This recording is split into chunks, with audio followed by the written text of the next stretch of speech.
Baston's nostrils flared, his eyes focused on the skin just bared to him. Her stomach was enticing and he wanted to bite it. "It's the plants," Sca explained, turning around and locking eyes on the same strip of skin Baston was studying. Baston noticed, but didn't care. Why shouldn't he look? "The plants?" Cherie asked, her voice expelled in a husky tone as her tongue traveled over her lips. She started moving her hips from side to side, almost absent-mindedly. Baston growled, his thigh twitching as if he were restraining himself from coming to her. She moved towards them, running her hands over her breasts. His cock grew hard in his pants. It was unexpected, and he gasped. "Cherie, you need to refrain. The plan is making you feel things differently," Baston said, even as he moved towards her. His hand encircled her neck, and he looked into her eyes, licking his lip. "I don't understand." Cherie blinked. Her eyes were already heavy-lidded with lust, and the smell of sex was already in the air. Perhaps another side effect of the plants, or she was already that turned on. He wanted to know, to feel it.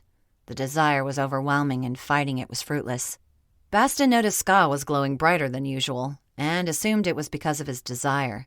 The brown hair on his head seemed to stand up from electricity. Cherie was staring at him, moving towards him with her hands outstretched. "What kind of plants are they?" Sca asked, tearing Baston's attention away from Cherie for a second. She whined and moved closer to him, drawing a hand up his arm. "It's an Adna love plant," Baston said. "According to Ation, this is the plant that brings men to their knees." "We need to get out of here," Baston said as he grabbed Cherie's hand, holding it on his arm. "What's an Adna love plant?" Cherie voiced her question as she struggled to remove her hand from his grasp and succeeded in making her way up to his shoulder. "At first I thought it was some kind of weapon plant, but now I think it brings men to their knees in a different way." Baston wanted to fight it, but he could feel the plant's power over him. They were igniting flames that would need somewhere to go. His cock was painfully hard, straining against his pants as he turned towards Cherie.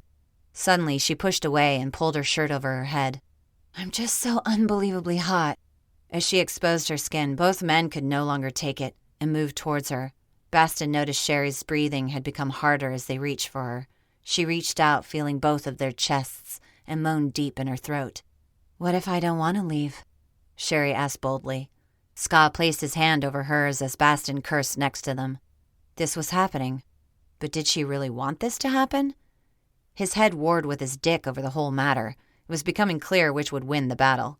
"Cherie, you don't mean what you're saying," Baston told her, but the conviction in his voice wavered.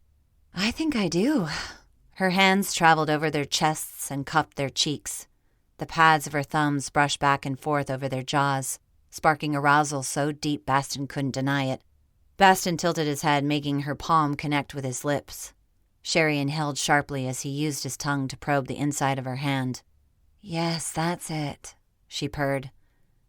"Cherie," he started to ask whether she was sure again. "Shh." She let her breath wash over his face before lifting his hand away and pressing her lips to his. Both of them took her in their arms, which made it a bit awkward, but eventually they found a way to hold her in unison. Baston's hand traveled down to her ass, squeezing her so tightly that her body was pulled away from Sca. She reached behind her to make sure he was close to her as well, and leaned back to kiss him too. Baston watched Cherie in awe. She was kissing his friend now, and he wasn't sure how he felt about it.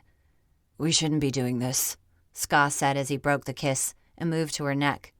Baston, keeping his head away from his friend and squeezing her nipples, didn't agree with him anymore. She squealed and lost all control over his body. "This is the only thing we should be doing," Cherie answered, her head falling back on Baston's chest. Her hair tickled him deliciously, and he tugged at it, eliciting a growl from her. "You are so beautiful," Baston murmured as he removed her thin bra and exposed her hard nipples. He moved to her right breast, suckling the nipple in between his lips, his tongue circling the sensitive peak and causing her body to shake with the powerful sensation. She tasted sweet, and he moaned low in his throat as his cock threatened to burst from his pants. He moved back up to her body and held her against his chest as his mouth made its way up her arm and over her shoulder.